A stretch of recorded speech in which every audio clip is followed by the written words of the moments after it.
I want what can only be referred to as Tidus voice acting. Ha ha ha ha ha!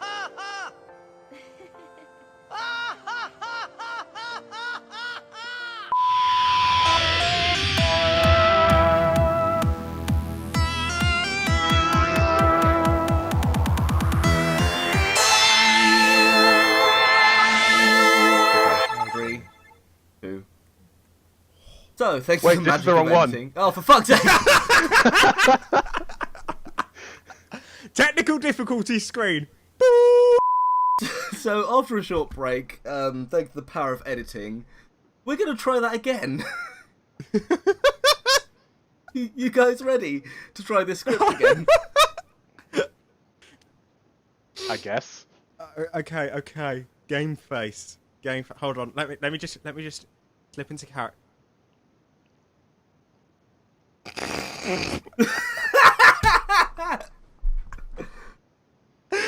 Oh god! Okay, right, no, I'm not going to do this seriously by any means, shape, or form. This is not going to be good. At all. This is just going to be stupid. So we begin with Josh as Hayden walks in. No wait. No. Josh walks into the room and sees Hayden. That's the set. And. Falky? Hiya, rat face. What took you so long? Falky? Were you expecting some other boyfriend? Come sit with me for a minute.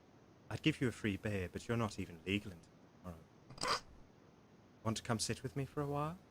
I must be losing my fucking mind. I asked Giancarlo if I could take your birthday off. He tried to give me a hard time. Gave me Bambi eyes.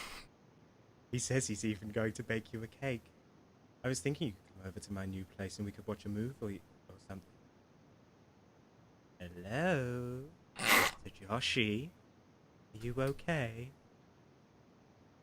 Falky, is this real? Yeah, you and me. Love. Face it, you love the count. Music starts. This song. Dance with me, Joshi.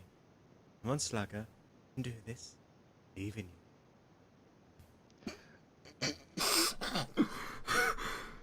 Keep it together! Keep it together!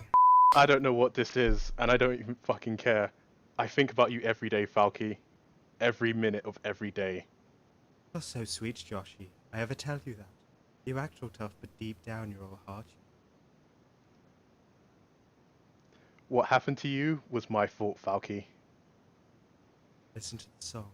Listen to the words. Isn't it beautiful? God damn it! I wish I could change things. I wish you were still alive. It should be me who's dead, you know? Joshi, we're together now. That's all that matters. I still remember the first day I met you. All the other kids, they picked on me, but not you. You were my only friend. You saved me, and I let you die. Giancarlo went for an hour. Why don't you come back around here? Alright, fuck this, we're done! No, guys. That was really good. But we need to do that one more time. Josh changed the name from Falky to Stalky. What? Just say Stalky and dub it in really badly. Stalky. Stalky, why? That was the most stalkerish voice I've ever heard in my life. Hold on, before we do that, I just want to sort of add a line for you to dub in after your "Are you propositioning me?" line. Oh Tanis. god. Sure. Yes, I am propositioning you, Tanis.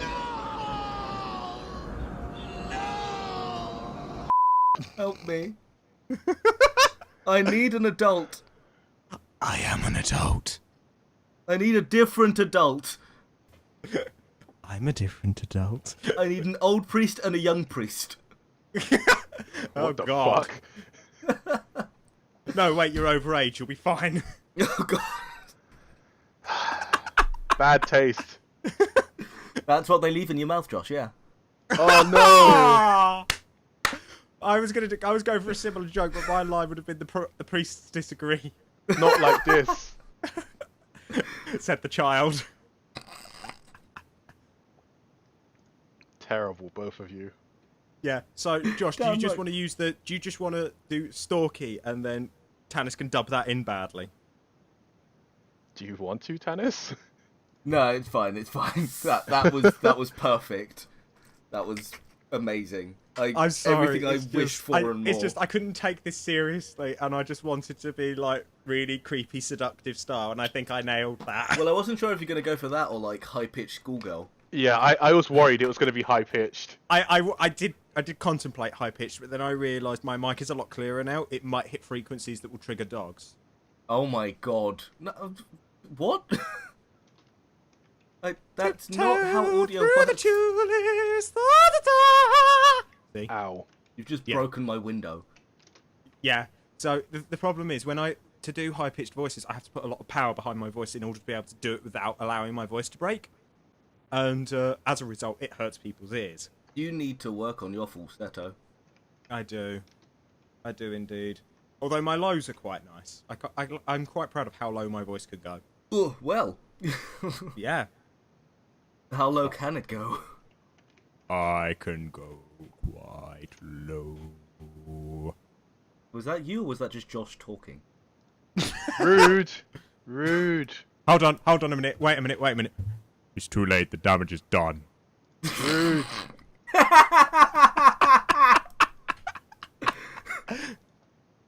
I actually do quote you in that voice a lot, Josh. Do you? Why? Because Don't do that. I can't hear those words in any way other than your voice, and if it's not your voice, it's just not right. I need you both to do one more thing. Josh, just do this in your normal voice. Hayden, you need to do this in Josh's voice. Oh god. In my Both of little you just voice. need to say lewd at the same time. Okay, give me a minute. All right, Marcus. 3, 2, 1. Lewd. Lewd. Wow. Lewd. There we go. Lewd. Lewd. Lewd. Lewd. Lewd. Free lewd 5U. This turned into a lewd off. Hold on a minute. Time to take the trousers off. No. No. It's fine. They can't see anything. I'm not editing that. I'm just... Oh dear. Finally, we got that damn script out the way with. How long is that? That's like it's taken us far too long to get organised and actually be able to do that. Power of editing. Power of editing. It's taken 10 minutes. It's fine. Yeah, that's fine. Yeah, in reality, it took 20. Yeah. So, do we have any other things that we should catch on? Is there anything else you guys want to talk about? Actually, yes, I do. So, I was going through my Steam library, as I do, looking for things to record the other day, and it hit me that Ukulele comes out next month. Yeah. Oh, shit, yeah. And I kickstarted it. Very So nice. I get a Steam copy. So on release day, the minute that thing hits my Steam library, I'm installing it and I'm going to record it from the off. And not only that, but my name is in the credits, as is Louise's. You executive producer. Yes. Feels bad, man. I'm in the credits for Mighty Number 9 and that game sucks. I'm also in the credits for Skullgirls and that game's great, so that it kind of balances out. Yeah. You committed one atrocity, but you also did a great thing. It sucks so much because Mighty Number 9 was going to should have been great, but But how it's many so games? average.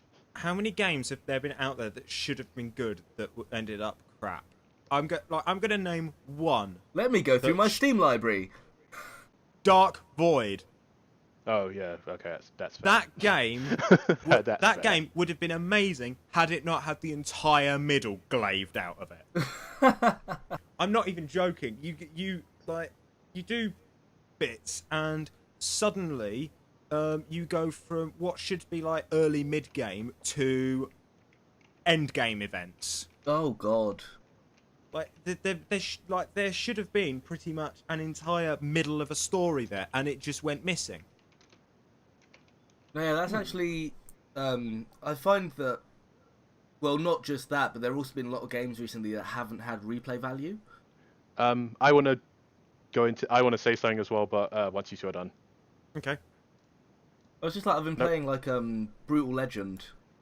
No replay value. No you play the game and it's like, I don't want to play this again. Yeah, people's just like, I'm gonna touch on something that there's been a lot of complaints about Steam in general. Steam is sort of slipping into a really bad point at the moment because there's just uncurated amounts of, I can't put it any other way than shit being shoveled onto Steam. And it's like, once upon a time, Steam, like saying my game is on Steam was a huge mark of quality. It was pretty much the PC equivalent of the Nintendo seal of quality. And now that's been tarnished. Yeah, I mean, Steam Direct may help, but that depends on how much they charge people to put their games on it. Yeah, I hope that helps. But to give you guys an idea of what kind of rubbish is on Steam, Irish sent me something the other day, yesterday, and he said that, and what he sent me was a link to a game on Steam called Feminazi: The Triggering. Oh no. And the tagline on the link he sent me is, "Stop straight evil white males from oppressing women and minorities and make them check their privileges." Oh my god. Now, that is gloriously offensive. As, like, Hold yes, up, there's a trigger warning here. This game might, but does not intend to be offensive to some certain groups of people. Keep in mind that the game represents a satire of SJW culture and third-rate feminism, and does not intend to defame or shame them in any way. All events and characters are fictional. Okay, in that case then, that gets a free pass purely because they put that warning in, because it basically says, "Hi, we're dicking around. Don't take this seriously. We don't mean to cause offence." I think there was another game like called Social Justice Warriors or something like that, and it was kind of the same, similar concept as well, but weird. Yeah. I mean, the whole social justice warrior movement is a huge kettle of fish, which we're not going to get into today. Or it has a lot of good... Ever. Yeah. All I'm going to say is it has a lot of good points, it has its bad points, and I'm going to leave it at that. Sure. That's fine. Yeah. Very neutral for you, good. Let's move stay away from that pipe bomb. Yes. Josh, I found the source of the ticking! It's a pipe bomb! Yay! So, yes. I've been playing a lot of Final Fantasy 15 recently.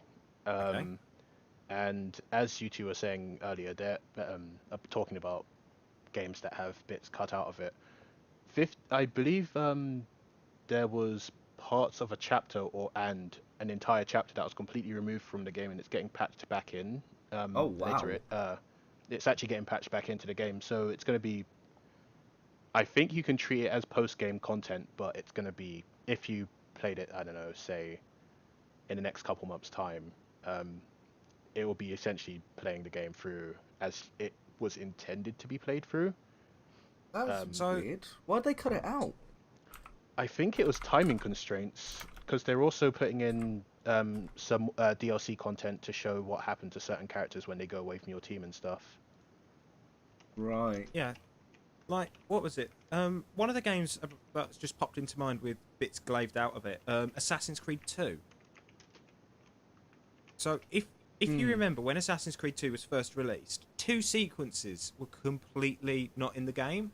Yeah. And they wove it into the story actually relatively well, so I can't be mad about it. But I just think taking 2 chapters of the story and making them DLC was a bit dickish. Yeah, I mean that's Ubisoft's kind of, that's their aesthetic is. But had it been like extra, like post-story chapters, I'd have been fine with that. But actual in-game chapters was just unreal. But at least I bought the director's cut when it was on sale for like £2. Yeah, that's alright. Yeah. Speaking of things getting patched into games, Okay. Watch Dogs 2. Ah. Yeah, there's a few interesting things about that game. Yeah, the thing that I want to touch on is the fact that they've patched in a new end sequence, like a cutscene, I believe it was. I'll post like a link in the description down below. Yeah. But yeah, so they've put in this new sequence, and there was an audio file that was found in it, the names of which led to some coordinates. Interesting. Those coordinates were to a fish and chip shop in Brixton, in London. So people think that the next Watch Dogs game is going to be set in London or something, wasn't it? That's the hope. Yeah. Okay, so tell me, you guys, because you guys are based somewhere in the London area, possibly, may or may not be, are you going to go check this fish and chip shop out? I know the fish and No. chip shop. I know the fish and chip shop. I've probably passed it. I'm not that interested to take a look at it. Well, here's the thing. Everyone's like, oh, fish and chip shop, that's odd. It's in Brixton, maybe London. Yeah. I think it could be hinting towards a London kind of thing. But not because of the chip shop, but because it's opposite to a bar and club called the Dog Star, which fits a bit better. Yeah. Okay. So, one thing I wanted to I know what fish and chip shop it is now. Okay. Yeah. No, never mind. Carry on. Okay. So, one thing I want to touch on about Watch Dogs 2. I've only played Watch Dogs 1. Because it came out back in uni, and I went on a bit of a pre-order spree just before pre-ordering went to total shit. Yep. And I got the Watch Dogs version that came with the hat and the face mask. Yeah. And I really enjoyed the game, but a lot of people had criticisms over it. What were those criticisms? I can't remember. I think most of them were to do with the game's... I know that the driving physics is one of them, because it was supremely slippery for a game that was... I guess people expected more of a GTA physics vibe to it. Yeah. Why was there no drive-by shooting? Yeah, that. There was drive-by hacking. Yeah, I mean, I ended up just driving around on a bike if I needed to, and that felt fine. That was quite fun to do. It was risky as sin, but I had fun doing it. I got a feeling that there were also a lot of bugs when it first released, though, as well. Yeah, and I think there was the whole debacle about how it looked in the video, and then they didn't deliver when it came to the final product. Yeah. Well, I remember there was a problem because it was called Watch_Dogs that it actually broke GameStop systems in the US.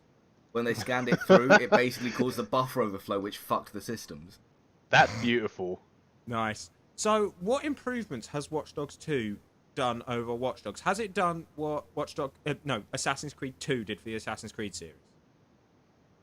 Essentially, yeah. It really picked up on everything. It made things much more intuitive. The physics are generally nicer. The game looks good, and it plays well. Okay. I have another thing to add on that. So, they also released a demo version of Watch Dogs 2. Okay. Which is literally just the full game for a couple of hours, I think. Okay. So, if you did want to give it a go, I think there's a demo out for PC. If not, it's definitely out for PS4 and Xbox One. Okay. Give the game a go for a bit. Hayden? Yeah? I believe, I'm just going to go on record saying I believe that you owe some people some Alien Isolation. I believe you owe a few people some Alien Isolation, including me. Yes, I do. I do owe some Alien Isolation. I will... What I might do is because of how slow everything is going, what I think I might do is I might wait until I do Alien Isolation until a bit later in the year. What I might do is I might get it ready as sort of like a Halloween special sort of thing. Hayden, you've owed people Alien Isolation for over a year now. Shut up. And you were really close to your mic because it sounded like someone else entered the channel there. Yeah, and so I will do it. It's just timing. It's just getting everything else done and just sort of getting back into the swing of things, because I'm sort of trying to improve my talking on YouTube thing, because it's such a different piece than streaming, and just going from there. All right. So yeah, Alien Isolation is coming. It will happen before the end of this year.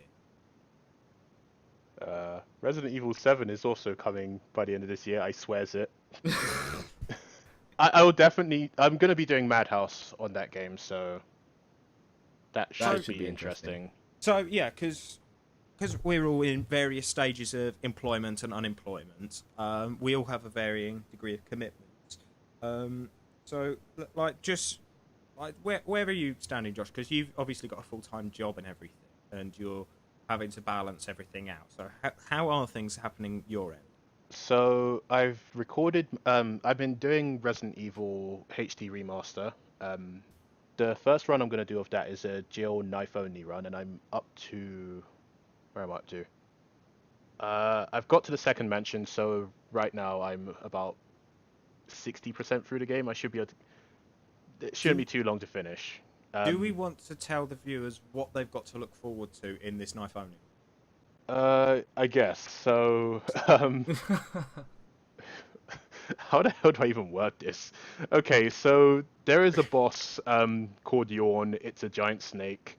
Killing it with a knife takes quite a long time, maybe about 20-30 minutes. If I'm being careful and stabbing it in the tail every now and again. I'm gonna release a version where I'm just doing that and counting the hits. I might actually find something to talk about during that as well. But the other version which I'm going to release is during that entire fight I'm going to look for Resident Evil erotica, and I will be reading that I'll be just finding a random section of that and reading that, and hopefully it'll have context. Okay, so, that works. That will be a thing. Well, see, what you don't know is that this entire time we've been talking, I've been zooming in on Hot Rajang Dick, so... Is that still my... Yeah, that's still the picture I'm using for this. All right. I just had to make sure. Yeah, so just for the record, that won't be advertiser friendly. What, Hot Rajang Dick? Not really, no. Not that, and the erotica, of course. No, the episode with erotica. But not to mention, Resident Evil is an 18 game, so I don't think it would be. Yeah. I think the only time I age restrict stuff is if the game is an 18. Like if it's a 15, then I won't age restrict it really, unless I feel there's a certain specific need to. Well, with Darkness 2, there's so much swearing and blood and gore and people getting ripped in half. It kind of needs to be age-gated. Yeah. Well, when I come to do XCOM, because I'm planning on doing the XCOM 1 and 2 Long War, and what I'm going to do is XCOM is going to be my rage game. This is going to be the game I get incredibly salty at, because for fuck's sake, why can't you shoot at a target 6 feet in front of you? 95% accuracy, miss. Yeah, I had that with a soldier. 95% accuracy. This isn't a joke. This happens commonly. That's a thing. I know. This is the thing. I had flanked the unit, so I would have gotten a crit. 95% accuracy. She lines up. It looks good. Last second, she twitches and shoots at a bush about 50 feet to his left. Wow. Yeah. And I just sat there. I just sat there completely I'm having to have a silent rage outfit because Louise is in the other room sleeping, and I'm just having a silent rage. Yeah. So when I come to do XCOM, there's going to be a lot of anger, a lot of swearing, and a lot of technical difficulties. Name your guys after friends, so that as they miss play and die, Friendcom. you feel cathartic. Play Friendcom. I'm not naming them after friends because I don't want to have to look you in the eye and say you fucked up my game. Play Friendcom. It's great. No. But in regards to advertiser-friendly recordings, so the Switch comes out very soon. The Nintendo Switch. Yes, it does. I assume it's got HDMI. It does. Yeah, so that should work with the LGP. So. Live Gamer Portable, so I might be able to record Breath of the Wild, maybe, but I don't know. That would be we have the whole problem of Nintendo's rampant copyright claims here. Yes. Yeah. That's should I censor saying Nintendo? Just that's actually something we should have a proper talk about, but not on this podcast. It rhymes with Shintendo. But I honestly would like to find a way of us being able to do Nintendo content, because I just finished Bayonetta 2, and I love those two games. I absolutely adore them. I should really finish Bayonetta 2. Oh, it's so good. It's fun. Yeah. I got I got really fucking salty. Like I started playing Bayonetta 2 on third climax, which is the hardest difficulty, and I got so salty at one of the fights I had to drop the difficulty to second climax, and just played that the rest of the way because I just kept getting angry. Yeah, it is. And because we've got the Wii U set up in our bedroom, so I'm laid up at night playing on the Wii U just before we go to bed, and I'm just sat there then seething in anger at this boss that I'm not able to beat. But yeah, it's rip. just like Bayonetta has been interesting. Like Bayonetta 1 did leave me a lot of unanswered questions, and Bayonetta 2 answered those for me quite nicely. But very good games. I look forward to the third one. Well, it depends on whether Hideki Kamiya and Platinum want to do that. It has been stated. Somebody made a comment of, will there be new hairstyles for John? And somebody said, you'll have to find out in Bayo 3. Well. Yeah, I'm very shaky on whether that's actually a confirmation. I want Bayo 3. I want Bayonetta 3. So does everyone else. That's why Hideki Kamiya bans people from Twitter blocks people from his Twitter. That's fair. You know what? That's honestly fair. Well, he has stated in an interview that if the right opportunity comes along to make it, then he definitely would. Yeah. Can you imagine like Bayonetta 3 on the Switch? That'd be incredible. To be fair, they're also doing a No More Heroes 3, or a new No More Heroes game, and that game is really cool. Wasn't the first one wasn't the open world bit a bit hollow? Yes, it was terrible because there was you had this big city with absolutely nothing in it, no NPCs, maybe a few places to go and buy clothes or upgrade your beam katana, and maybe a few side missions, like side jobs, but empty as sin. And then in No More Heroes 2, they changed that by making it a stage select type system. Okay, yeah, that's good. So on a slightly different note, I'm jumping on a hype train. Yeah. Okay. Right. Do I need to jump on this train as well? You don't have to. I wouldn't expect you to. Depends, really. What train is it? The Crash Bandicoot train. I actually haven't played a Crash game since the first one back at, oh god, however many years ago that was. Dude, I've started working on a remix for Crash 3 Warped, the main theme.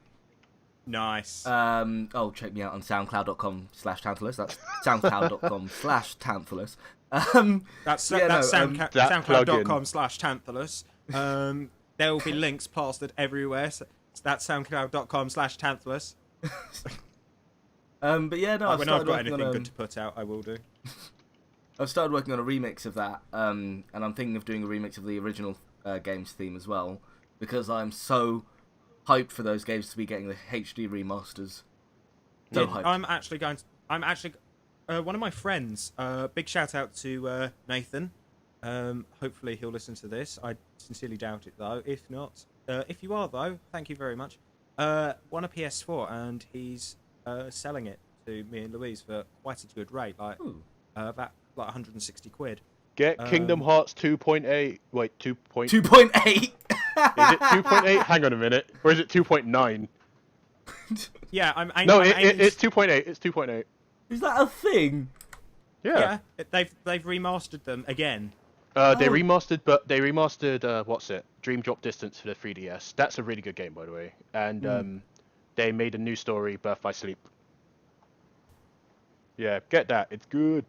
Yeah, because in all honesty, I have actually never played a Final Fantasy game, so some of the bits of it are sort of lost on me a little bit. And play Final Fantasy 15. Yeah, get. Yeah, I was actually thinking, what should my first Final Fantasy 15 game? Final Fantasy game be? And start with 6 because is it 6? I think it is because Sabin trained suplex. Wait, what? Train suplex, guys. Are you sure that's not 7? 1 sec. Googling hard. I haven't played 6. It's Final Fantasy 6. Yeah. Okay, I haven't played 6. I know it's really good because the bad guy actually wins. That's not a spoiler. That's something that everyone should know by now. Yeah. But basically, you I haven't played any Final Fantasy games, and I do plan to. It's on my list of things to do. Along with various other things, like finish some of my goddamn music as well. SoundCloud.com/crowheart. Fuck you, Tanis. If you can do it, I can do it too. Hey, I'm the one editing. It's not like I make music, so it's all good. Oh, yes. Yeah, so... Yeah. Final Fantasy. That's something I need to do. How do you guys Yeah, not know 15 this is meme? 15's a really good one to start on because it's quite different, and as the game says at the beginning, it's a good Final Fantasy for veterans and first timers. Yeah. Well, also, since you're getting a PS4, you better get Horizon Zero Dawn.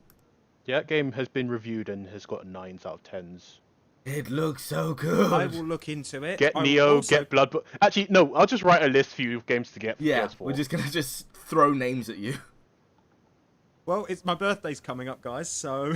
Long no. I'll buy you a copy of Neo. You can struggle. And I'll get you a actually... Steam voucher. I've actually seen a little bit of gameplay from Neo, and I will admit I'm interested. It's literally Samurai Dark Souls. It's great. Okay. I still need to do Gollum Plays Dark Souls at some point. Oh god, you're gonna kill yourself. What is That it, voice will hurt you. precious? Gollum. But we must die to the demon, but we hate it. But I'm also thinking of doing Demon Souls playthrough because that game's really fun. Yeah, so if you want to see somebody get through the Soulsborne series competently and efficiently, go watch Josh's videos. If you want someone who's going to dick around and possibly suck forever, watch mine. Oh, so guys, I have an idea. I think yours will for be a more series. interesting, but carry on. Yeah. What's your idea for a series? So I live with a person. I've got a few housemates, but one of them, A person. let's say, he's not the best gamer ever. Okay. His gaming experience goes as far as Pokemon Go right now. I know who you're talking about. So do Well, I. I'm thinking of sitting him in front of some different games, maybe hardcore modes of games, and just seeing how he does. I won't give him anything further than the control layout. What I think, and then what you should do is you should lock him in a room and tell him he can't leave until he completes Outlast. Oh god, no. I wouldn't do that to Why? anyone. I no. personally think Outlast is quite scary. I More don't scary want than to- Amnesia. I don't want to start with horror games. I want to start with stupidly difficult games. So I'm thinking, let's Dark see how he Souls, does Demon with... Souls. Yeah, Demon Souls, Counter-Strike, Fallout New Vegas, maybe even like the Stalker games. New Vegas is hard. If you put it on the hard difficulty, it's fucking hard. I did. Well, screw still you. I still need to. I've actually not played a Fallout game. In fact, the only Fallout game I have is Fallout 3. I have that installed, but I'm having issues installing the DLC from disc. I hasten to add. Ah, right. It's I think it's unplayable without DLC personally. What, 4? Yeah. 3. Oh, I haven't 3, played 4. 3 is... Yeah, no, yeah, you want the DLC for that. 4 is alright without the DLC, but the DLC does add a lot to it. Yeah. I want to send my super mutant to get super radiated. Why is that a bad thing, and why isn't that not allowed? Right. Many reasons. No, because you get slight spoiler, but you get a super mutant on your team in Fallout, or you can get a super mutant. Yeah. At the very end, you're asked, oh yeah, you have to go into here and like activate some kind of gas chamber to take the radiation out of a lake and make all the water good. Oh yeah. It's like, well, why don't I just send my super mutant in? He's immune to radiation and he gets stronger when he gets radiated. So wouldn't it make more sense for me to send him in? And you can't do that unless you buy the DLC. Wow. So it's literally that's a bit dense. Yeah. Oh, and then when you do that, the game judges you for it. Yeah, it your judges you karma gets hit hard, doesn't it? Yeah, and also it says that at the end credit, it's like, oh yeah, your partner, he was a true hero, unlike you. It's like, what the fuck? Get I'm wrecked, bitch. I'm making my mutant stronger, and you're judging me. Does it evolve after it gets irradiated? So Nothing happens to them. They just come back. But do you think it should turn into a behemoth, really? Yeah, it should. Just But start wrecking absolutely shit everywhere. Nothing happens. It's No, just but- it makes you feel bad. I didn't think that it was the... I thought they were just immune to radiation, but it was the FEV that made them stronger. The forced evolution virus that Oh yeah, turned them into that. Well, even so, the fact that he's able to go into radiated areas, he'll be able to walk in there, push this button, stand in there for maybe 20 minutes. No, standing there for the rest of his life if he had to, and he'd be fine. Yeah, so he's the real hero, not you. Yeah, not like me, who would go in there, push the button, and die. Yeah. What's get the wrecked. point? Become a martyr or get wrecked. No, I can send in my friend, and he can do it, and then he can come, and then I can push the button on the other side to get him out. It didn't make sense, and that's why I don't like Fallout 3 without DLC. fair enough. I'm just trying to think what else is there that we can cover at the moment. I think we should do a group playthrough of Dying Light. I I don't think- have Dying. At some point. I'll One have to thing, grab it. there's another one we could do, because I recently acquired Dead by Daylight. No, I'm not. I genuinely am not interested in that game. It looks funny, but... It looks like a better version of what was that game? Turtle Rock Studios. Evolve. Evolve. Yeah. Mm. It's a much smaller game space, I'd say. Yeah. So that makes it better. I still think, and this is an idea I've had for a while, we need to sit down and I need to teach you guys how to play CSGO. Yeah. That's something we can do. I guess. I tried playing it once and I just wasn't a fan, but yeah, no, I could To be try it. fair- I like. To be fair, with our cancerous internet at the moment, I mean, I'm guessing Yeah. we all have it. What? See, of course we do. I do.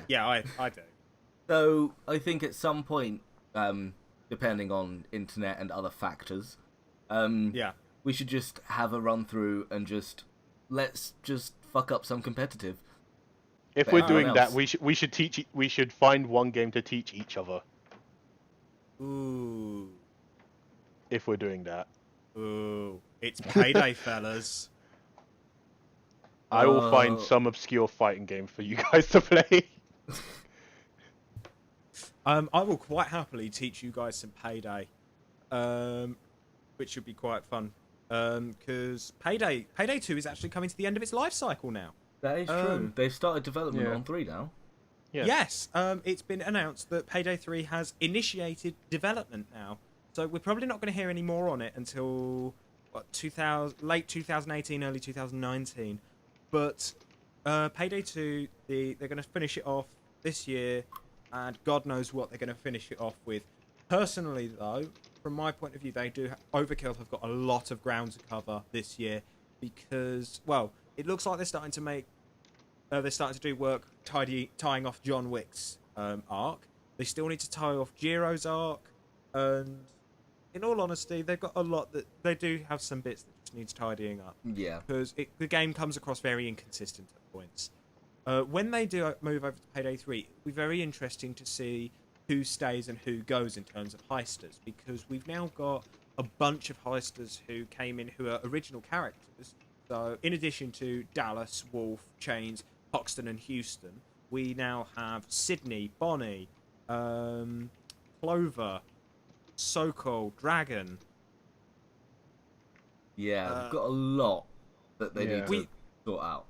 I believe in terms of original heisters, they've got enough for 2 crews. Because if we take the 5, Dallas, Houston, Wolf, Chains, and Hoxton, they've each got a role. So Dallas is the mastermind, Wolf is the technician, Yeah. Houston's the ghost, Chains is the enforcer, and Hoxton is the fugitive.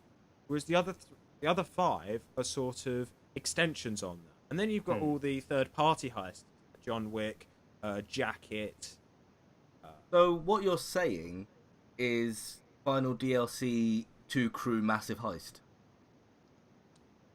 That Do you would know be what? interesting. I would quite enjoy that. However, there is one glaring issue that Overkill have not sorted.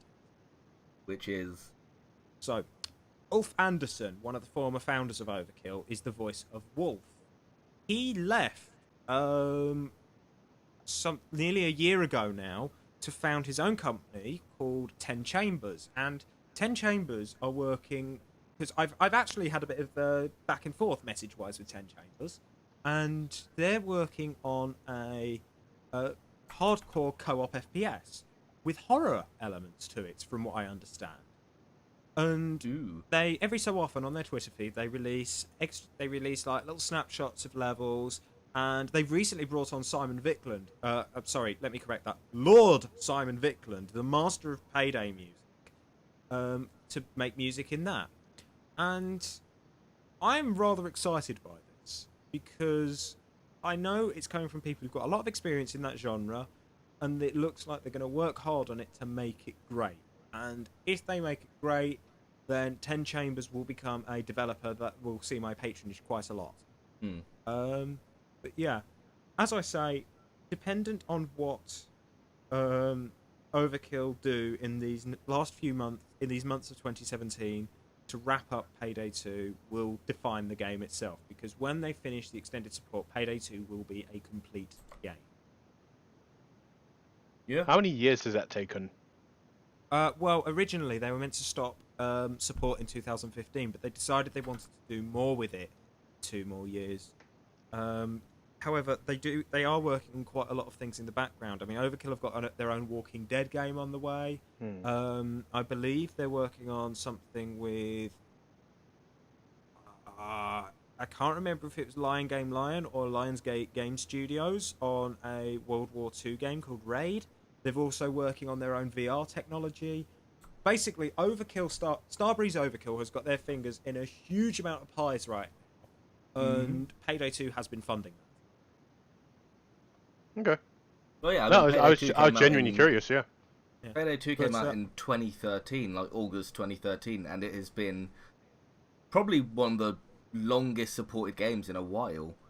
Yeah. In terms of, there's still regular updates for it, there's still new content.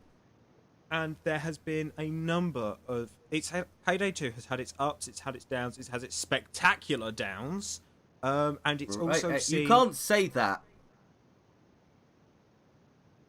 Oh, wow, really? That took way too long.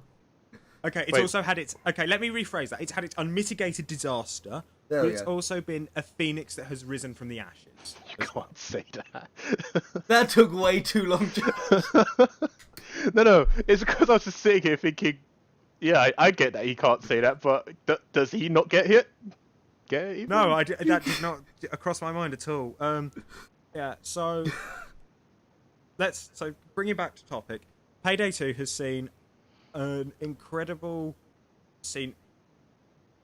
Like, to begin with, Overkill had Gaben levels of worship. They then shot themselves in the foot quite spectacularly at the end of 2015, and they have now recovered a lot of that bad press. They've recovered it well, and with a bit of luck, they will take what they've learned from all their experience in Payday 2, good and bad, and they will use it to craft something better. Because personally, the main thing that's got me excited for Payday 3 is they're moving away from the diesel engine and they're moving on to Valhalla. Because for those of you who aren't in the know, Payday 2 is a cooperative first-person shooter with heisting, and the engine, diesel engine, is a game built for racing games, not shooters. Now, to further add to your incredulity at this fact, there are driving mechanics in Payday 2 which are best suited to forklifts. Yeah, I'd agree with that. Yeah, true. Yeah. In fact, in one mission, we had to transport a bike out, and I got in the bike, and there's a sort of like a tunnel, like wide enough for, let's say, just rail tracks kind of thing. We drove down that, and Louise got behind me, and she booped me, and it caused me to spin the bike, and it wedged itself sideways down, because the hitbox for this bike was the same size as a car. Quality. Now, bear in mind, this bike is now sideways in this tunnel, and it's the mission objective, and we had to get it out. So we basically had to do a 1,000 point turn in order to get this thing out. That's beautiful. So hopefully when Payday 3 rolls round, they'll have taken everything that they've learned and they will make it much, much better, much smoother, and for God's sake, Overkill, fix the net coding! That is all. I'm looking forward to seeing what else the Decima engine can do. The what engine? The Decima engine. What's the Decima? It's Guerrilla Games engine. Oh, that one. That's what it's called? Yeah, it's called Decima, i.e. Dejima, which is what Kojima helped name it because that's the town in Japan where the Dutch used to bring their merchants through. I see. On the subject of Kojima, I'm very much looking forward to Death Stranding. That's exactly what I was talking about, because that's built on the Decima engine.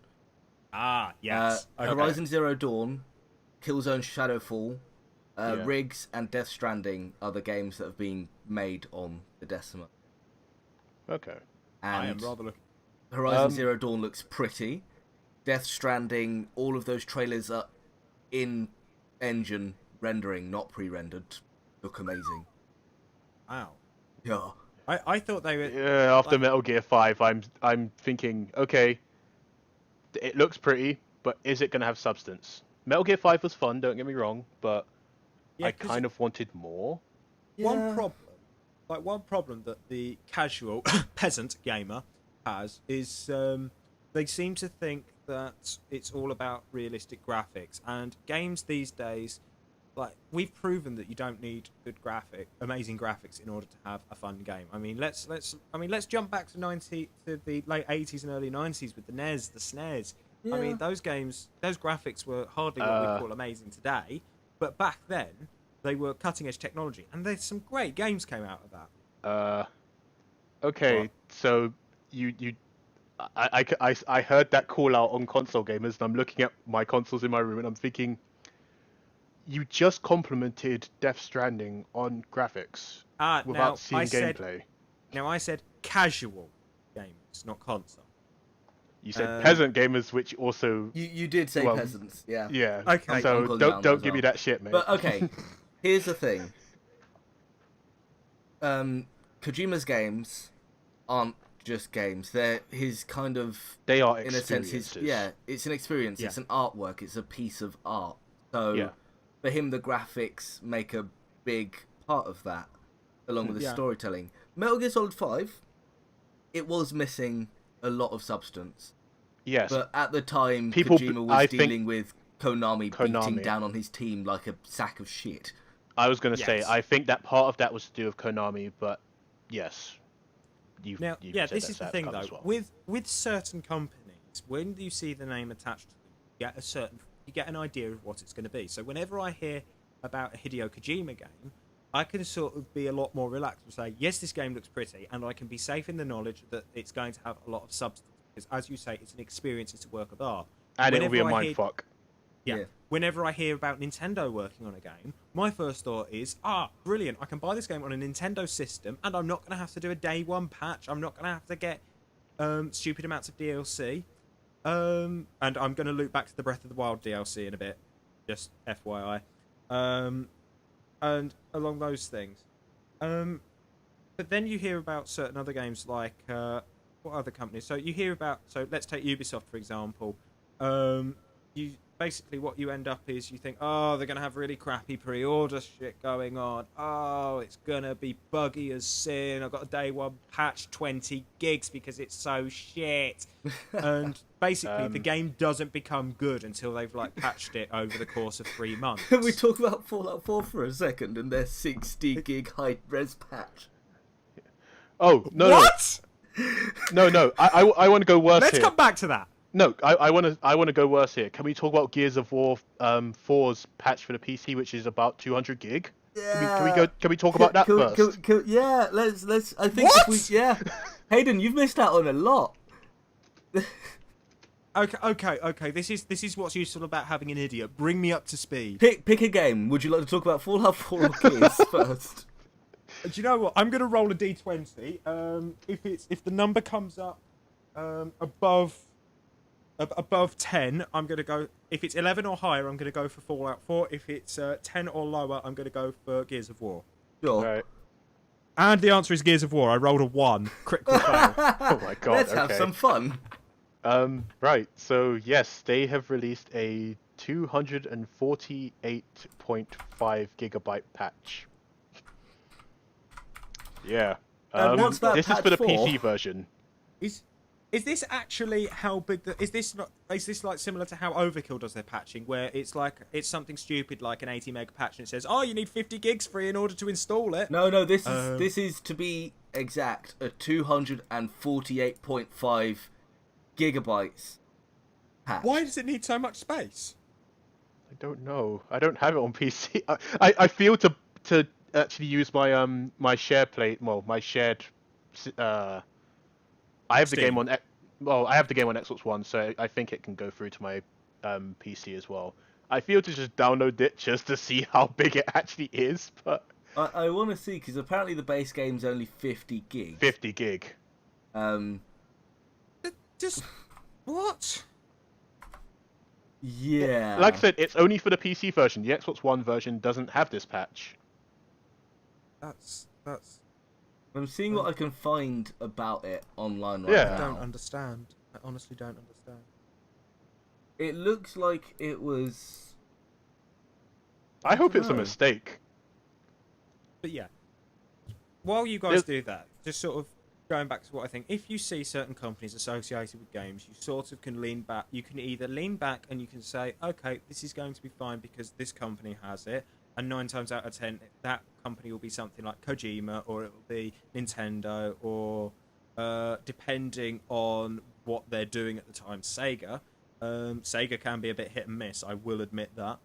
But then when you see games coming out from companies like EA and Ubisoft, you're already shitting the bed because you're thinking, right, I'm going to have to pay £110 to get the full game because they're going to give me a quarter of the game to buy 60 quid, and I've then got to fork out another 50 quid to get the rest of the game in DLC. And it's just... When did gaming get to this point, guys? One, I found out what happened with that patch. Okay. It was a clean download of the game with all DLC, which should have been 101 gigs. But for some reason, Windows reported it as 250, and also tried to download 250 gigs. So I'm guessing it tried to download the game again. Interesting. I guess. And yeah. In response to part of your question, at least, something that kind of makes me sad. An Xbox One game called Recore. Oh, I know Recore. That actually looks quite fun. From the makers of Metro Prime. Yes. You know what? It's not great. It's really not good.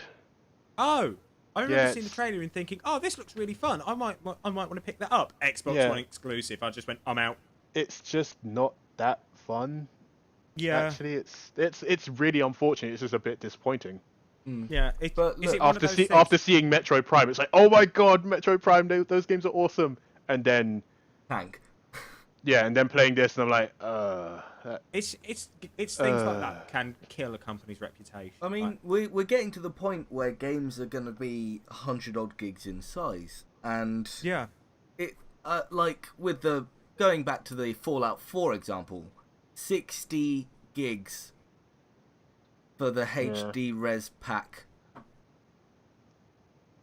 See, I had problems downloading Doom onto my PC because for those of you who enjoy fibre, I hate your guts. I'm on a copper connection and I am 3 kilometers away from my nearest junction box.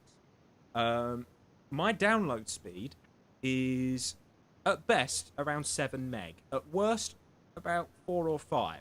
See, that's still higher than mine. And I'm Etherneted. Now, I installed Doom onto my PC on this connection, and it took me 3 days. It took me 3 days to download a 60 gig game. It took me 2 weeks, you fuck.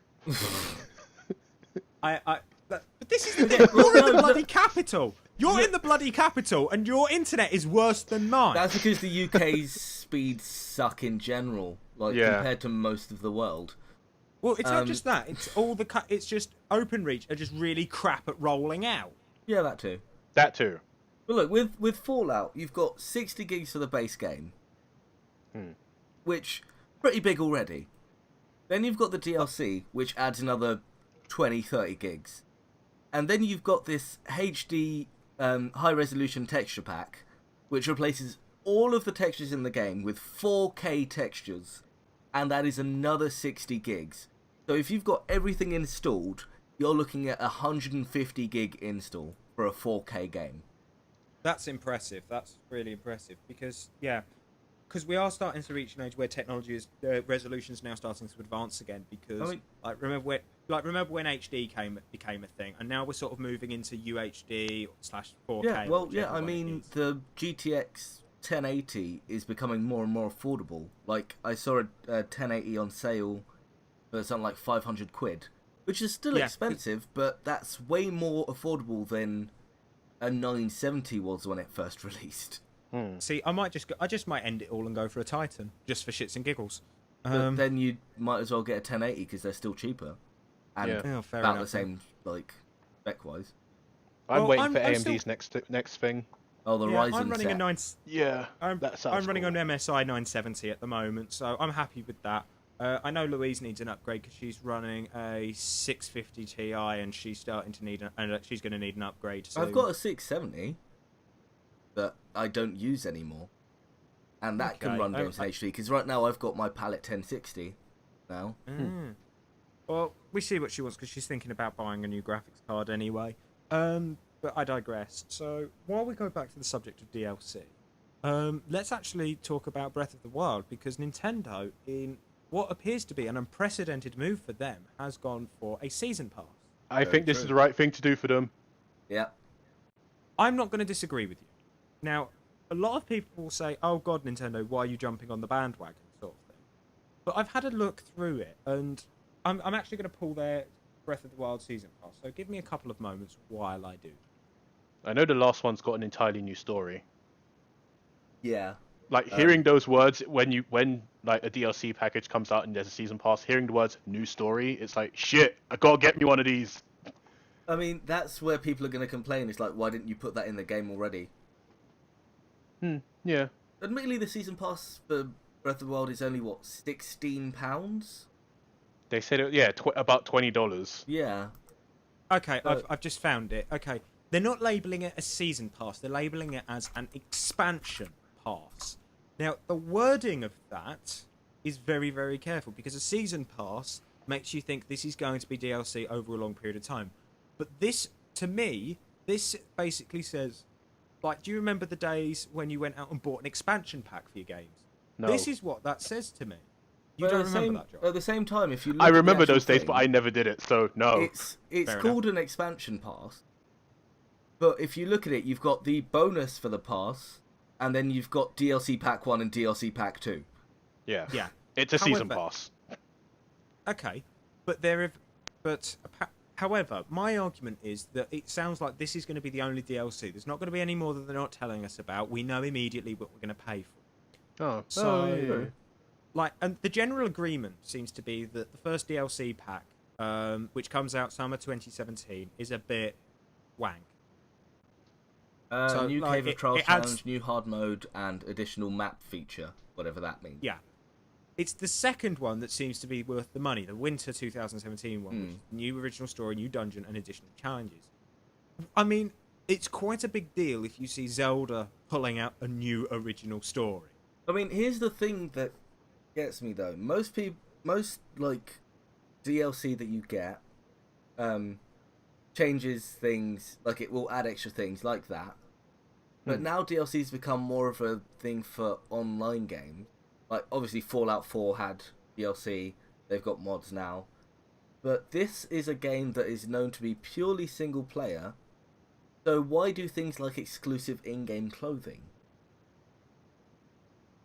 This is the thing, though. I mean, why does anybody do anything? I mean, I've seen certain games.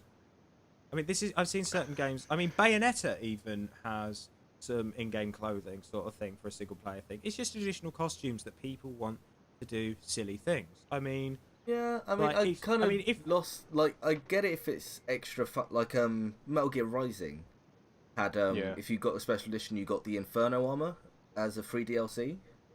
But that gave you the ability to hold up to 10 grenades, so it kind of changed the gameplay. Yeah, games like Devil May Cry, where it's just like, oh, you can dress differently. I'm not a big fan of that. Final Fantasy's done the same thing, where you can.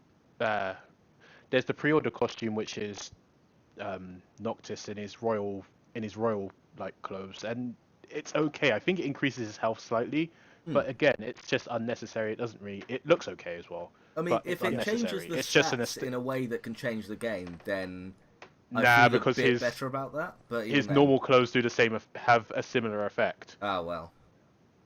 Yeah, if it's not game breaking, then I don't see an issue with it. It's, I mean, the main thing that I take issue with in regards to, like, sort of this thing. I mean, £18 now, compared to some other DLC season passes, that's quite cheap. But breaking it down, it seems like how much, like, if say you're the marketer of Nintendo, you have to decide how much these DLC packs are worth. How much money would you say DLC pack 1 is worth on its own?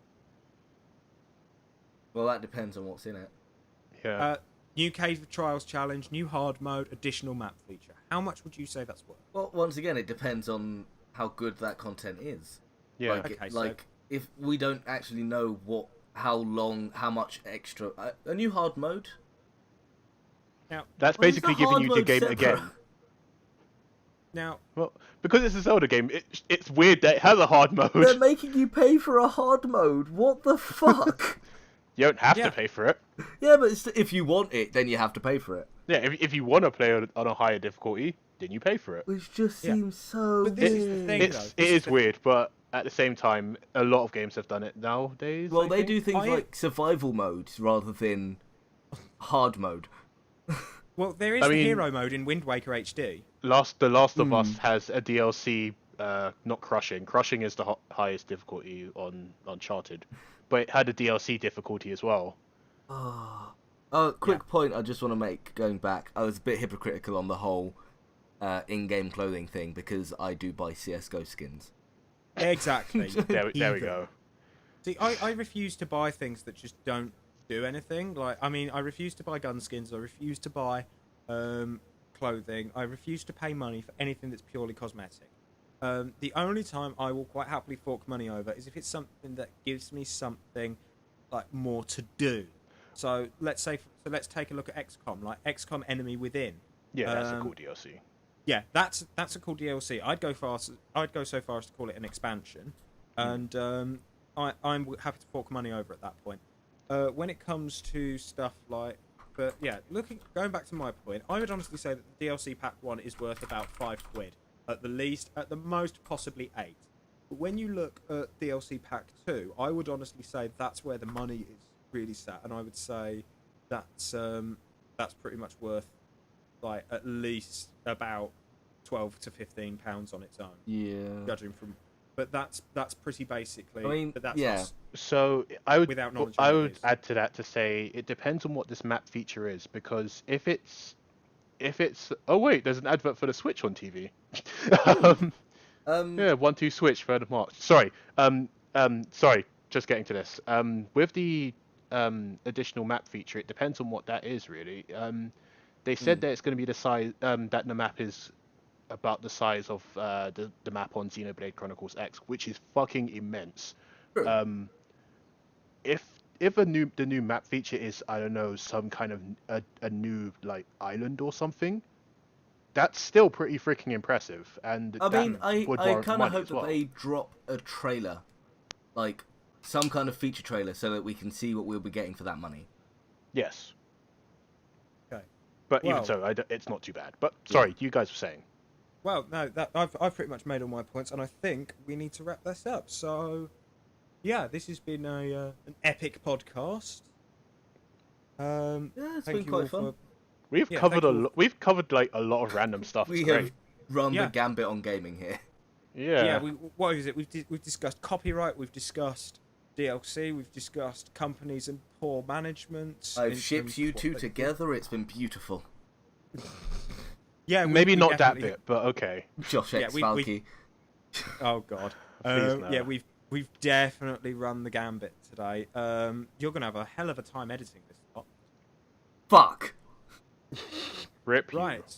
So how are we gonna wrap this up? Because we've never wrapped a podcast. I don't know about you. I'm cutting it a fuck. That's Okay. fine. Thank you for listening, I guess. Yes. Would be a good way to end this. Yeah, thank you for listening and paying attention to all our in all of our madness. Unless, of course, you've just got us on in the background, you're not really listening. Thank you for putting us on in the background. If you're driving, watch out! No. What the fuck? No. Disclaimer: we're not liable for anything that Hayden does ever. Yeah. Okay, yeah, cut that bit. But thank you for listening. I've been Hayden, aka Falco77. I've been joined by Tanis, who also goes by the handle Lieutenant Butts, and I've also been joined by Josh, who goes by the name Shadow Dogs. Thank you very much for listening, and we'll see you in about 6 months. In about Jesus. Okay. Jesus. Okay, no, we'll see you when the next podcast gets released, or when the next video. So check us out. So YouTube us at Procedural Entertainment, and we're on Twitter and Facebook. Yeah. Links down And with below that- if you're on YouTube. Yeah. Yeah. Okay. Peace out. Hayden, you fucking cockwomble.